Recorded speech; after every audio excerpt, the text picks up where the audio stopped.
In terms of a bit of background, I've worked in and alongside public service all of my working life, which is about 42 years now, which is a bit scary when you say that out loud. Before I started Do Well 10 years ago, I was chief executive for about 14 years of a large housing association in England. So I guess I bring some learning from a leadership perspective, but also quite a lot of lived practical experience. I do one-to-one work on a regular basis with senior people politically and across the public and private sector. So Nina's going to just introduce herself quickly, and then we're going to get stuck in. We're going to ask you a question to begin with in a minute, so we'll get started with that. But over to you first, Nina. Thanks, Ken. I just want to check you can see my slides, because that's always the techie test. Thumbs up, Ken. I can only see you. Perfect. There we are. Hi everyone. It's lovely to be here this morning, and my name is Nina Ruddle. I'm head of public policy engagement at Wrexham University. And my work is to lead our civic mission to tackle social inequality. And Ken and I have worked together in partnership for many, many years now, doing some really, just doing the stuff that we think is needed, which, is I think, very innovative. And we have done it in a very organic, emergent way as well. So we're really excited to be here and share that work with you, but also glean, your insights and learning as well, because it's all about how we share that and drive this forward. Very briefly about my background, not as long in public service as Ken. He beats me on that one. About 25 years, I think, is mine, but I've worked at Welsh Government leading policy. I've worked at probably all of the North Wales local authorities in my time, particularly in Anglesey, Wrexham, Flintshire and Denbighshire, and have worked nationally in English Partnerships, National Regeneration Agency, and also in Quango bodies like Ambition North Wales. So have got a breadth, but very much passionately care about social inequality and doing all we can to work together to tackle big collective challenges, with which we will have an exciting discussion today, hopefully. So thank you for having us. Ken, I'm going to hand back to you now so we can get into the thick of it. Thank you. Fantastic, Diolch. Thank you, Nina. So the slide that you should see now, or our kind of proposition for us to think about this morning, is thinking of ourselves as leaders, not as heroes, but as really, really good hosts. The people who can bring others together to start to think about what the challenges in a particular place might be. I really feel this is a significant role and opportunity for local government to reposition itself in this space. I'm a massive advocate of the work that we do at a local level, and we have seen a lot of that focus and priority disappear as we've had crisis after crisis. So how do we do that then? That's the kind of next slide. And I am aware that we're going to gallop through these, but I think, as Nina and I have both said, we've got plenty of, we'll make plenty of time if anyone wants to get in touch afterwards. So we're specifically interested in this, the difference between leadership and management. I'm very clear, for example, that Do Well is not a management consultancy. We think there are lots of people in that space who are excellent, some are less excellent, but it's a very crowded space. So people who work with you on how to do things.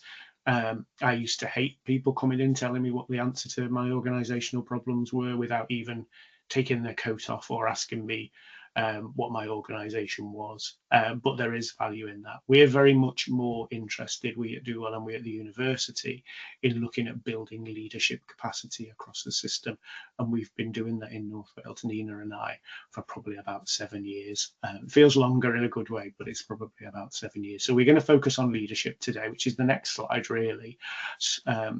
This is another point of conversation which we probably haven't got time for now, but this is a definition of leadership that we really like and really like to work with, because it absolutely underlines the role of a leader of gathering people together and enabling conversation. So thinking about, first of all, that because we're interested in leadership as an act, not just as a position. So first of all, you've got to accept the responsibility for that. And then thinking about, well, what is the shared purpose in this place? How often do we actually sit down and say, why are we here? What are we doing for? This is a great action, but to what end? And, the final point, building on, what we just heard, is if ever we were living in times of uncertainty, it is now. I mean, there's a whole other probably workshop on that as to how much more uncertainty do we really have, or are we just more sighted of it? But maybe that's for another day. So Marshall Gantz is a professor at Harvard Kennedy School who I continue to work with after my time there. So the next slide that we're interested in very quickly frames our thinking around the difference between leadership and management. And this is from Professor Keith Grint at Warwick Uni, who worked with the former Labour government, and some of you have been around for a while like me might remember a lot of discussion about wicked issues under the Blair government, particularly around education. So this is almost a whole lecture in itself, so I won't take you through the detail of it, but it does talk very much to the point about post-COVID world. The red circle is leadership, absolutely 100%. Someone is in command. There's a very clear challenge. I always use the example of a fire in a building. If we were all in a building now and it caught fire, the fire service would arrive. There'd be a woman in a white helmet, and we would all do exactly everything that she told us, because she's in charge. We won't ask her what her pay is. We won't ask her what her qualifications are. We won't ask her what her theory of change is. We'll just do as she tells us. And a lot of people fell into that mode during COVID. And if I'm honest, a lot of the leaders that I worked with loved it, because it was the first time in a long time that they felt they could really get their hands on their organizations again. Extracting them from that has been quite difficult. So it is leadership, but it's obviously not sustainable. The one in the middle is what Grint calls tame issues. And for that, he doesn't mean easy, but this is the best practice place. This is where, as a manager, you give someone the answer. I've seen this before. This is how it might work. The person who brings you the problem, once they've kind of gone through that and you've given them solution, feels fantastic. You feel great because you've given them the answer, but it is not leadership. But you do need to be highly skilled in this space. If you ever need open heart surgery, you want the surgeon to have done it once or twice before. You don't want them to have YouTube open. You want them to be very clear. However, the person who undertakes that operation might not be the best person to talk to you about how you got heart disease in the first place. And I think that's a really interesting policy point when we think about challenges. Who do we go to? Who do we bring in? How much weight do we give to lived experience? Those kind of things. So the space we're interested in and that we think gets us to start thinking about purpose and problems first is the wicked issue space. Using a lot more soft power, using lots of what now Harvard prefers to call higher order skills. And I think you've had a session already about AI in the past. As AI chews up more and more of the traditional hard skills, the space that we need people to be in with the experience that we've got in this room is this one, because the elegance is always in the question, and certainly it's the case in terms of leadership. So there's a lot more we could talk about that, but we're really trying to stay in the green this morning. So next slide, Nina, please. So this is, where do we begin really? Marshall, one of the essence of our thesis is that we all understand, or lots of us understand, systems leadership and understand the theory behind it. But A, how do we mobilize? And B, how do we keep going? This is the very tip of some very deep learning around community organizing that I experienced at Harvard Kennedy School a few years ago. And this is Marshall Gantz's work, who has been and continues to be a community organizer probably for about 50 years, going right back to the civil rights freedom movement in America, right the way through to mobilizing the black vote for Obama. These are key strategic questions when you first bring a group together that often we don't think about, and it sets a number of boundaries. The first two are often the ones that are the most challenging. Who are we organizing? Who are we working with? Who are our people?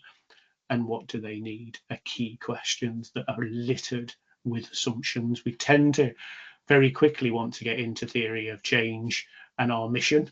What we've found is spending time, going slow to go fast is really important. Spending space on who is it we're working with and what is it we're trying to do. Sounds blindingly obvious, but how often do we begin any form of project by spending time on these things? That's something for us perhaps to come back to. Next slide, Nina. So when we talk about leadership in terms of organising, these are key things. Understanding the resources that we've got and picking up the challenge before about local government. The resources in place do not just sit within local government, as we all know, but often it feels like that when you've got a deficit mindset because you've got pressure to cut things. There are masses of resources all over the place. How do we develop shared stories in that place? How do we develop a shared commitment? What is it we're trying to do? We do a lot of work around developing, enabling people to tell their story through a technique called public narrative, which we are probably the leading agency to teach.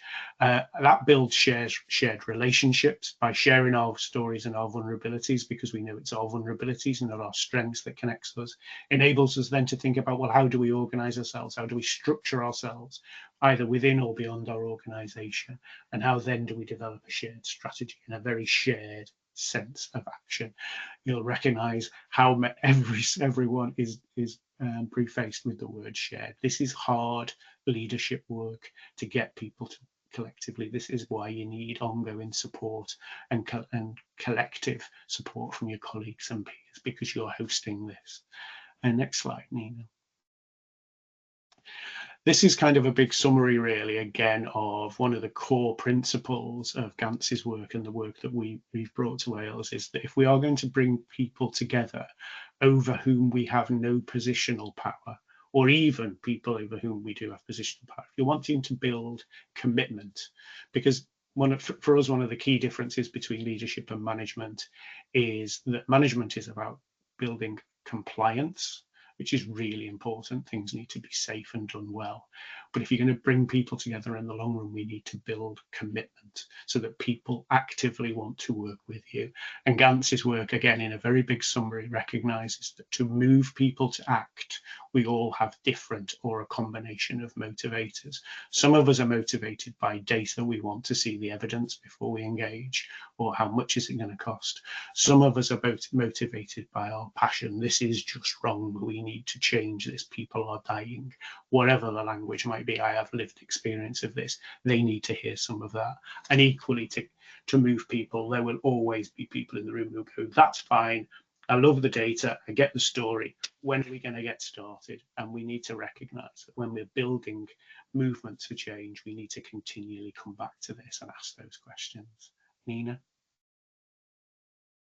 These are just final slide, really, in terms of some of the barriers that we fear, that we see when people are trying to work collectively: inertia and apathy, fear, isolation, and self-doubt.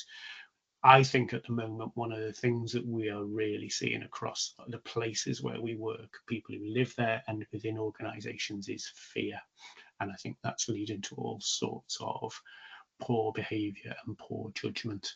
One of the key ways as a leader to tackle fear is to work collectively on hope. I think one of the most important things for us as leaders is to be able to articulate with others a positive future vision.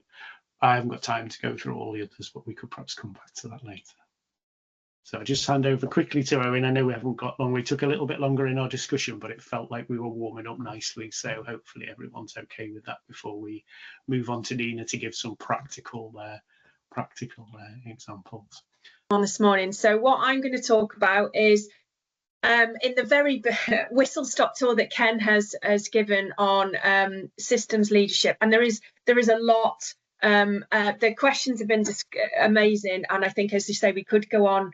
But I think some of the, just picking up on Rachel's points, some of the discussions we've had recently with 2025, which I'll come on to, is that we've recognised that there is money in the system. I know everybody's facing extreme challenges that we've never seen before, but actually sometimes recognising that the money's in the system, perhaps it's in the wrong places, and we're focusing on the wrong areas of activity because of where we've historically come from and the way we work. And it's now is the time for the innovation, but now is the most difficult time because we are looking to do, as Peter said, the salami slicing, which actually you can't do anymore because it cuts so deep. So I think there's hopefully some of the work I'm going to explain, which will be again in a whistle-stop tour of how we are drawing on the theory and understanding of systems leadership and taking a systems approach to collected challenges helps illustrate how you can take the principles and the theory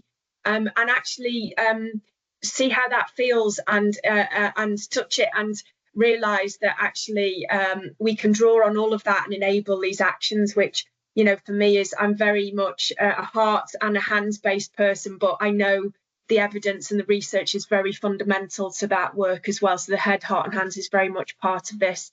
I just want to touch on, for those that don't know North Wales, which I'm sure you all do, but if you don't, there's 6 counties, so they're all, and that's the map there for you, just to give you an insight of to where we're at.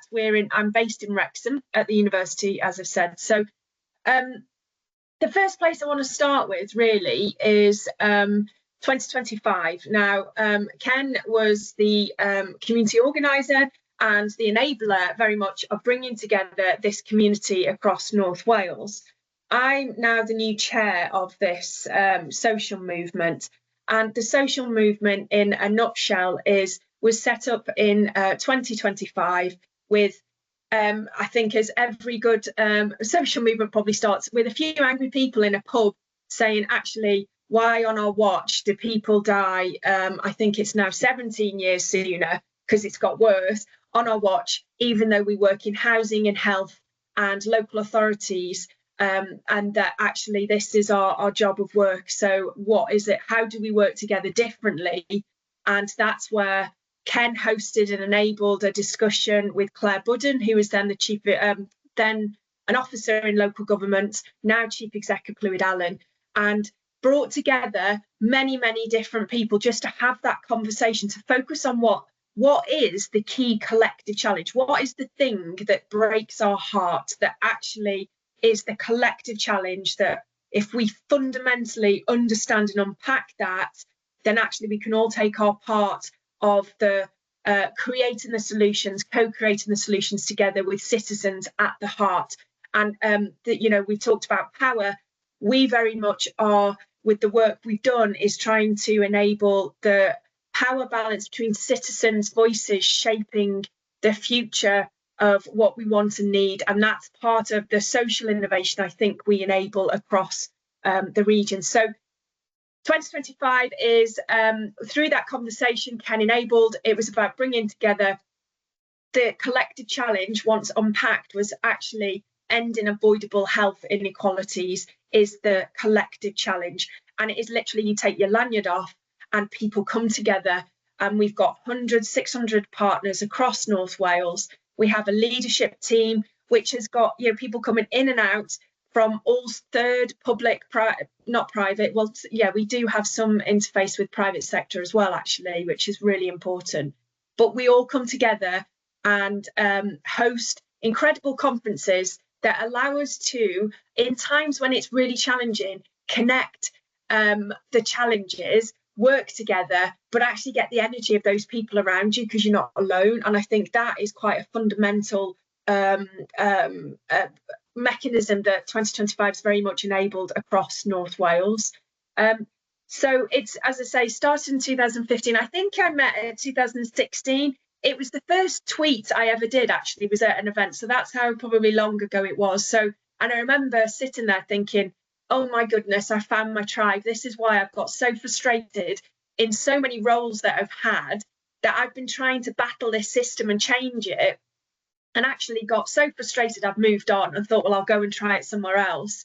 But actually understanding some of the principles of systems leadership have enabled me to recognise that actually it's the purpose and it's the collective challenge, and rallying around that is where we can enable action collectively. So with 2025, some of the work we have done has been around developing Just Do teams. When we originally set it up with Ken, and I became heavily involved once I connected into the social movement, was very much around, let's just do stuff because we know it works. And sometimes it's really difficult in a heavily governed landscape that can sometimes stifle innovation, or the context in which you operate, i.e. austerity, can really lock down innovation. So actually what we did with the 2025 is come out of that system in a way and just go and do things that we know are actually, because we know and we feel that these are the things we should be doing, but actually sometimes the governance structures we sit within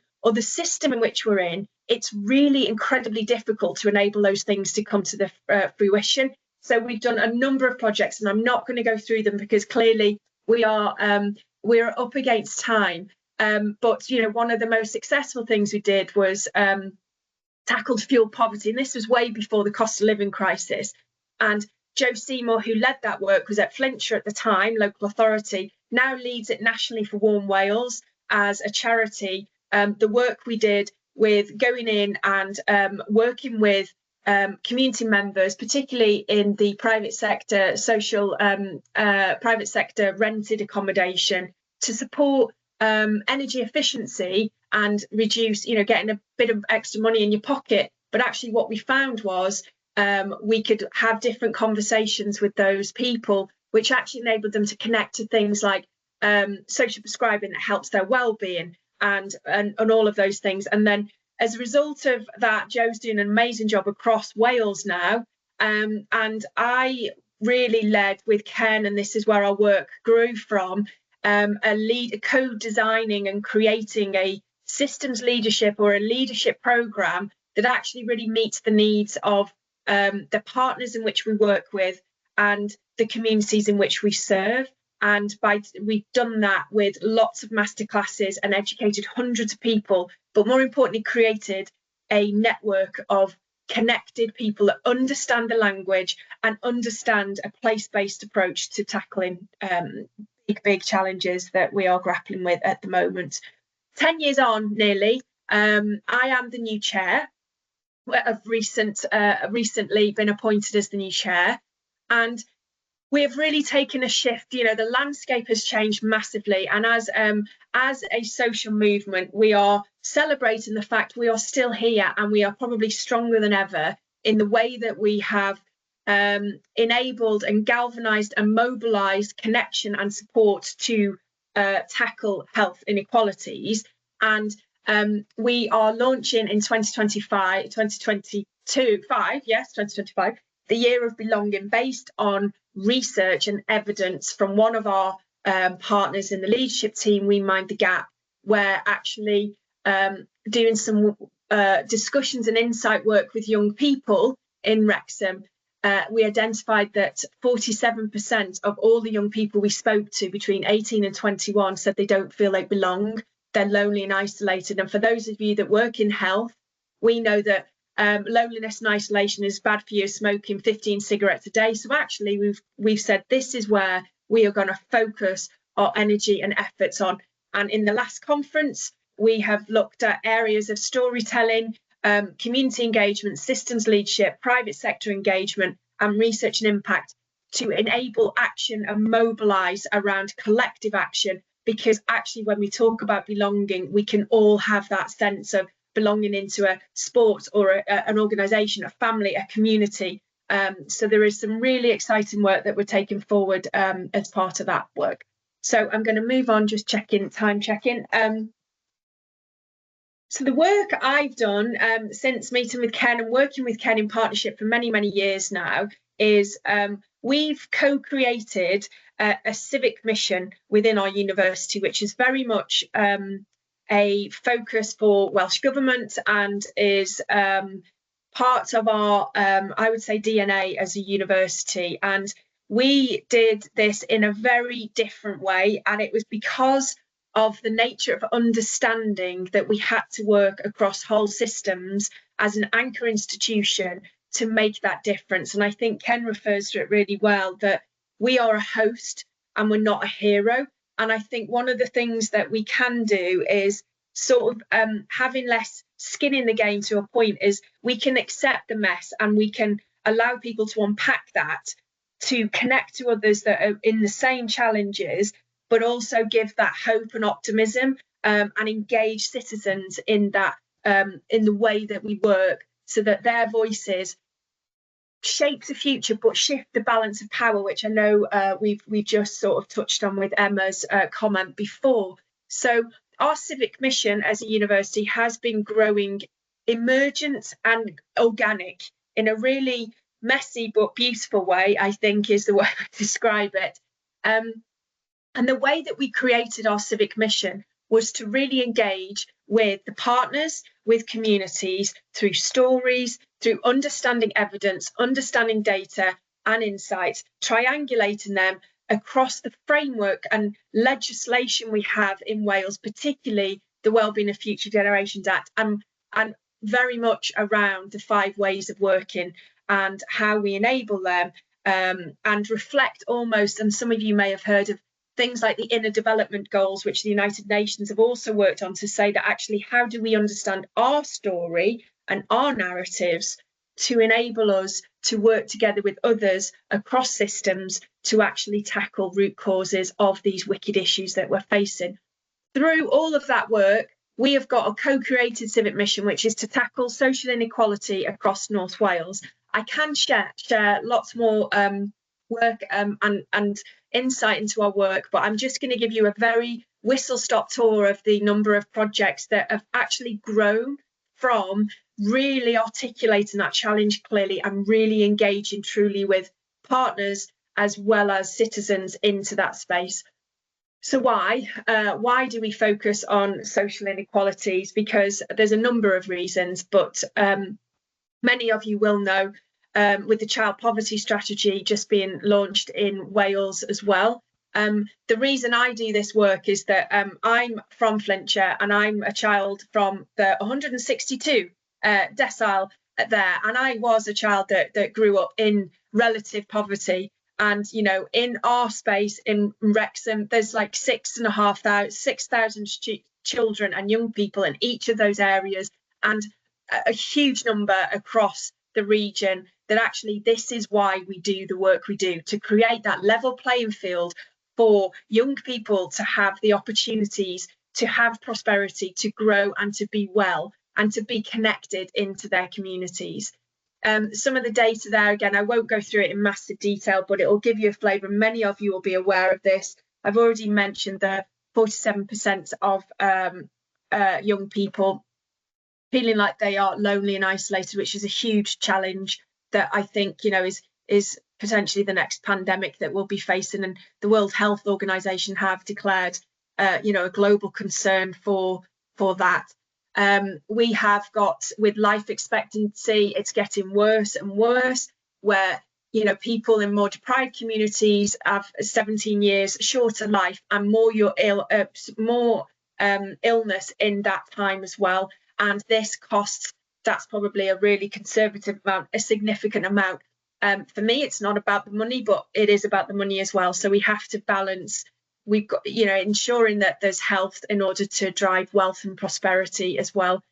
Also in Anglesey particularly, we've got the highest childhood obesity rates. You know, we've got 15% of 4 to 5 year olds being obese, which is stark, but actually we've got the most natural, beautiful access to the environment. So where are the barriers and the challenges, both in the choices of food supply, but actually access to green spaces and how we support activity in our young people, but also intergenerationally as well. And obviously climate is something that we're all absolutely, you know, focused on, and the impact on our communities is so disproportionate for those in the poorest areas. So, you know, it's a bleak picture, but we are here to work together to create that optimism and hope, and to create the actions around those areas that allow us to tackle these challenges.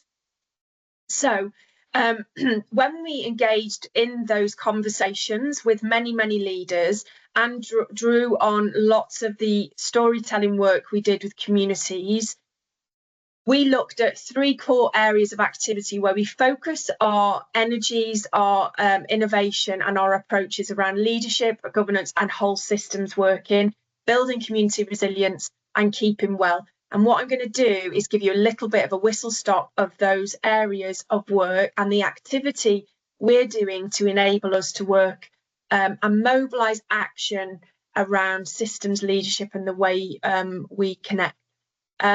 This is a partnership landscape in North Wales. For those of you that are from North Wales, and anyone else from across Wales will recognise this, I suspect. the turquoise bit in the middle is very much the legislative landscape and very much policy driven. Now, we know that the public service boards, we've got 3 in North Wales, the Regional Partnership Board, so the Social Care and Wellbeing Act, the Wellbeing of Future Generations Act.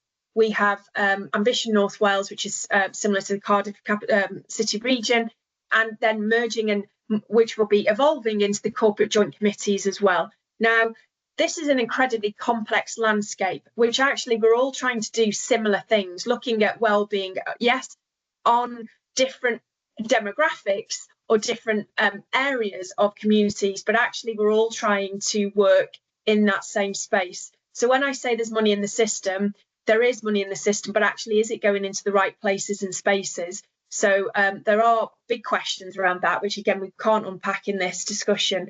But to explain some of our approaches to enable us to support and drive a social innovation and innovation within that system, which can sometimes appear very complex, very messy, and almost, because the governance structure is so rigid, that actually the innovation is squeezed out. So what we have done is created, on the colourful bits on the outside, these regional alliances for change, these approaches that allow us to, for 2025 movement, really drive a collective approach around health inequalities.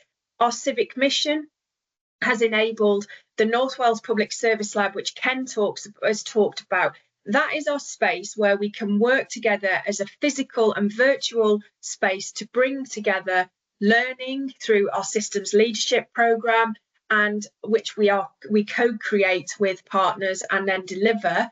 And also more importantly, or importantly, and in the same way, is creating our community for community. So how we plug together to work together to support the innovation that we are filtering into that sort of policy landscape in that core element.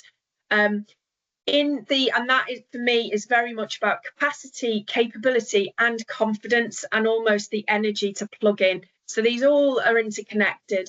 Then the Insight Partnership at the bottom bit is something that we've created in North Wales, not through mandates, but through conversations saying, so, do you know what, actually, let's bring the PSBs together, let's pool our resources and expertise and use some of the small resource we do have to really drive those pockets, those brilliant seeds of an idea that are really innovative, that allow us to explore different ideas, test different solutions, you know, potentially fail a little bit, but actually learn, and allow that to support the systems change, shape and involve and develop the policy and influence all of that landscape. And also, one of the big areas of activity now that we're doing is I'm working with MEDRA, who are our funding council, to bring together the universities, and like a good host, you bring gifts. So it's how we enable all of North Wales, particularly looking and focus on the corporate joint committee, to come together with a shared collective narrative about how we actually really truly work together across this whole landscape as a sense-making focus that allows us to host this, so we truly serve our communities in the best way with the best resources and support each other in the best way to deliver for our communities that we serve. So we are working with all of the leaders across those areas to enable this new North Wales Civic Engagement Partnership, with the universities very much a host to enable that moving forward. The reason I put this one in is you can see that, and this is where there is a real synergy between, these are all the wellbeing assessment priorities for each of the public service boards. And all I wanted to articulate with this really is that there's such synergy. So we do this, we work in 3 different silos to a point, which is why we created the Insight Partnership, to say, actually, we're all trying to do the same stuff, guys. You know, we are, the challenges are wicked, they are massive. We need to understand our regional approach so that we can localise and deliver actions on our local footprint, but actually our resources can be pooled and our narrative is collective. So we are enabling us to work together far more holistically in that space as well. So I just wanted to share that.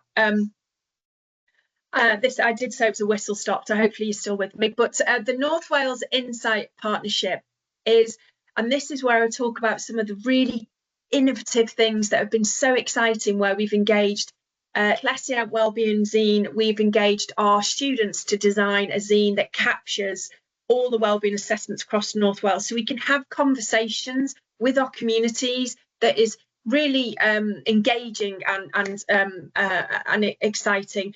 I'm going to pull out a few more because I'm conscious of time, but we have got a fabulous programme of co-produced community narratives. So how do we bring the data to life with citizens? We've identified 6 towns or areas across North Wales where we've enabled artists to work with community groups to bring their communities to life. So it allows us to really truly understand the assets in the community and how communities visualize their spaces and places in a very different way to how the data presents that. So there's some really beautiful work going on there.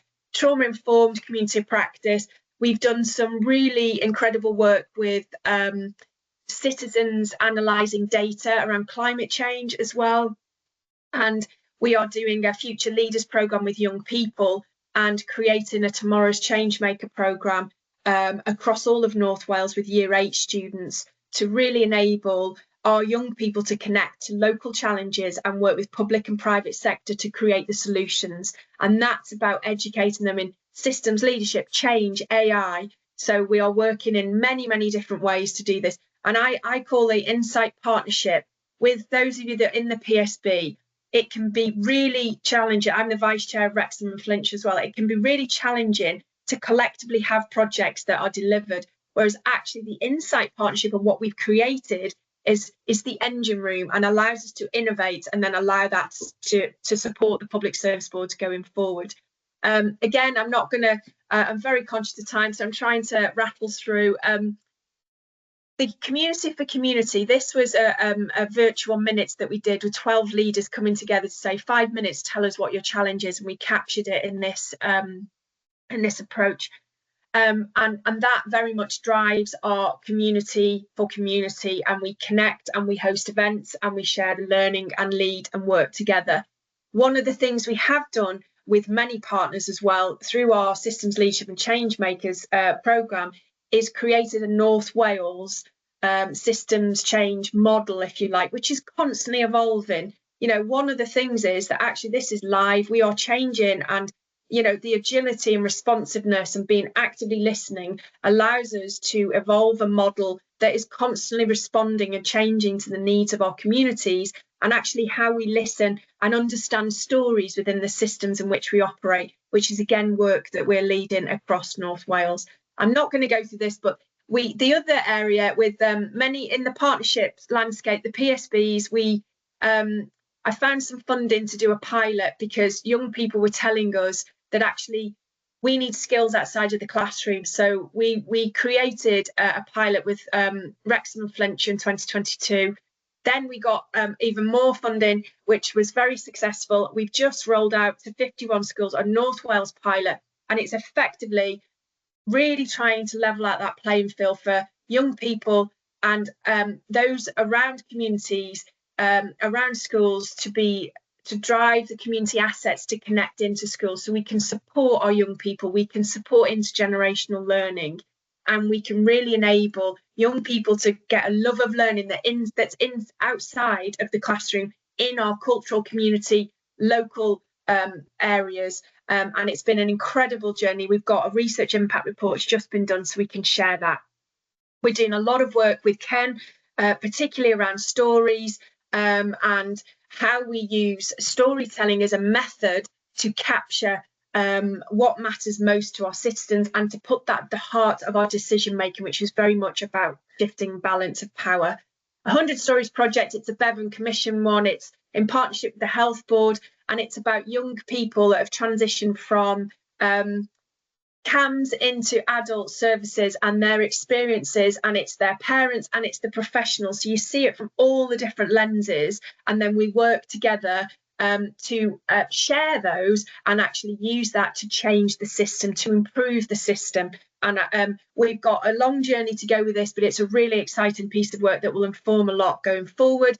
I'm going to go through this quickly. We are also on a journey to become a trauma-informed university, because we know that kindness and compassion, if that's at the heart of everything we do, our policies, our processes, the people and the environments in which we work, actually we can truly engage with citizens, understanding, meeting them where they're at, not where we expect them to be. And this is a journey we've been on for many years in partnership with the National ACE Hub. We've done some amazing things like an animation which our students designed, which is about a universal understanding of trauma. We've got Trace champions in our university. We've enabled and informed the Trauma Stress Framework Wales model, and are supporting lots of organisations, including the police, theatre, Clwyd, many other organisations, to how we enable our work as a university so that in North Wales we can become a trauma-informed society and community, because actually it's through our life journeys we need to be trauma aware in every aspect of when we work with people, and we are really working in that way. So there's some fantastic work going on there. And then I think I'm just going to stop there, because I suspect I have rattled through that relatively quickly. And I promised to conclude at 11, and I know people will be moving into others. I think it's very clear that we could do a day on this, couldn't we? And perhaps we need to consider how we do that. First thing is for me to thank everyone for their time, for engaging in the conversation in the way that you have. Ken, Nina, I'm going to slightly contradict one of your points, but there is a reason for it. You mentioned there are no heroes. What you've demonstrated today is the importance of individuals, though. Huge passion, massive experience that you've brought to this. I know that you've stoked in many of us around the room an interest in how you've delivered this with the statutory and around the statutory functions that are there. You've pushed our thinking. I'm sure there will be some reflective questions that end up in your emails in the next couple of weeks. But yes, let's keep this community moving forward, and genuinely appreciate your time and the quality of conversation. I've learned a lot. Thank you very much, everyone. Enjoy the rest of your day. Lovely to